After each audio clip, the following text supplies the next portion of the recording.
Kayo ang dahilan kung bakit di ako sumuko sa mga bagay na kung ba't ang luha ko'y tumulo. Ito ang mensahe ko upang aking ipahatid sa mga tropa, kaibigan, kapangkat at kapatid. Pasasalamat kong kay tagal ko nang gustong sabihin. Ang puso ko ang gumawa nitong aking awitin. Para sa inyong lahat, ito ang tanging paraan sa mga taong para sa akin ay palaging nandyan. Hambog. Kayo ang dahilan kung bakit di ako sumuko sa mga bagay na kung ba't ang luha ko'y tumulo. Ito ang mensahe ko upang aking ipahatid sa mga tropa, kaibigan, kapangkat at kapatid. Pasasalamat kong kay tagal ko nang gustong sabihin. Ang puso ko ang gumawa nitong aking awitin. Para sa inyong lahat, ito ang tanging paraan sa mga taong para sa akin ay palaging nandyan. Upang ako'y mabigyan ng kalakasan ng loob at manatili na nakatayo at di patataob na kahit na anumang pagsubok na nagdadatingan. Di ako takot pagkat alam kong may malalapitan. Pag ako ay mayroong problema na dinadala, akala ko ako'y nag-iisa, ngunit hindi pala. Alam nyo ba kung bakit?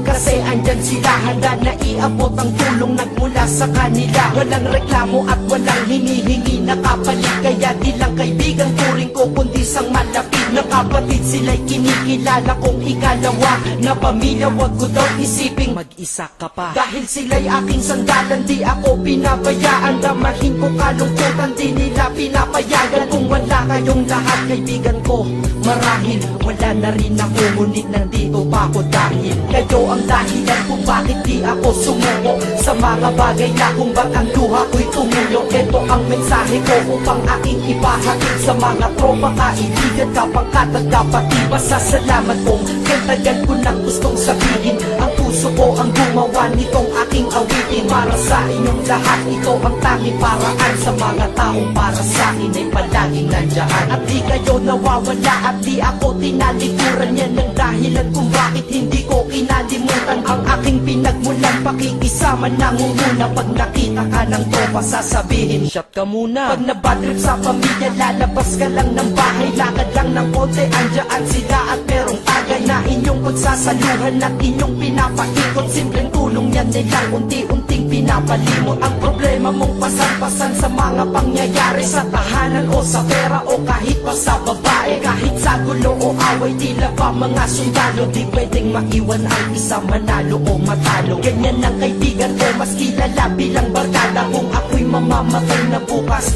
ako'y handa na. At kung may ikalawang mundo o buhay para sa akin, sana magiging tropa ko kayo pa rin. Kayo ang dahilan kung bakit di ako sumuko sa mga bagay na kung ba't ang luha ko'y tumulo. Ito ang mensahe ko upang aking ipahatid sa mga tropa, kaibigan, kapangkat at kapatid. Pasasalamat kong kay tagal ko nang gustong sabihin. Ang puso ko ang gumawa nitong aking awitin. Para sa inyong lahat, ito ang tanging paraan sa mga taong para sa akin ay palaging nandyan. Kaya ako'y kontento na dahil kayo'y naging parte ng buhay ko. Sa kabutihan nyo, paano ko gagante? Magtatawagan ng mga tropa, kita-kita lang sa kanto. Pagkatapos didiskarte ng pichelyosi at baso. Papaikot ang sombrero para mag-ambagan tropa. Kahit 20 pwede na, basta lamang makatoma.